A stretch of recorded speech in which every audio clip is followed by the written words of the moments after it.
Alam ko po medyo natagalan dahil sabi nga ni Sir Duavit, may mga prioritize pa ako. Pero maraming mga speculations, maraming nagalit, may mga haka-haka, may mga natuwa, may mga nainis, may mga bashers ako. Ang dami.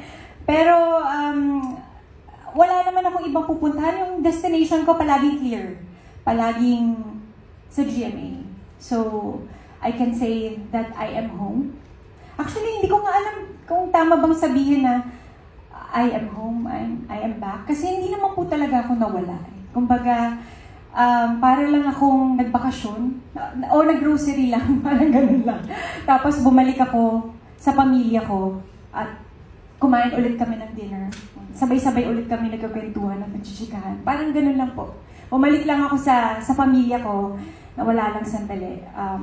So, I am here, I'm back, I'm home. Kapuso pa rin tayo at taus-puso po akong nagpapasalamat sa lahat po ng mga tumulong sa akin at of course sa GMA, sa patuloy na pagmamahal at sa patuloy na pagsuporta at pagtanggap pa rin po sa akin.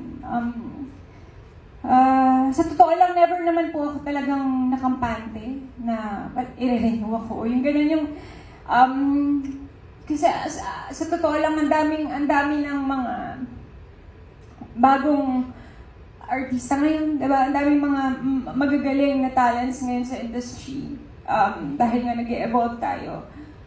But to be here means so much and wala po akong ibang nararamdaman kundi gratitude at pasasalamat po sa inyong lahat. Okay, anyway, hindi ko na po papahabain pa.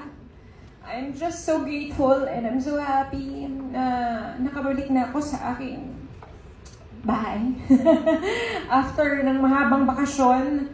At I'm so thankful, sir, na naintindihan niyo po ako. Ay, di ko po ito nagawa eh. Nung oras po na pinanganak ko si Jazz at kailangan ko agad bumalik sa trabaho nung time na wala akong choice. Pero ngayon parang gusto kong bumawi sa pamilya ko, of course. I'm happy na naiintindihan ako ng network, ng management ko.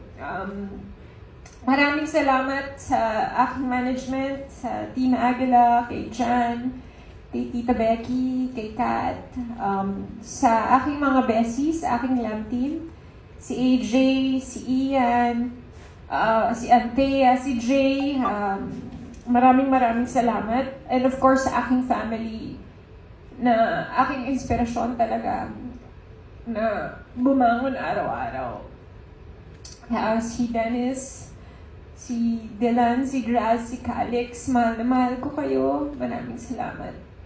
At thank you, mga kapuso. Guys, once again,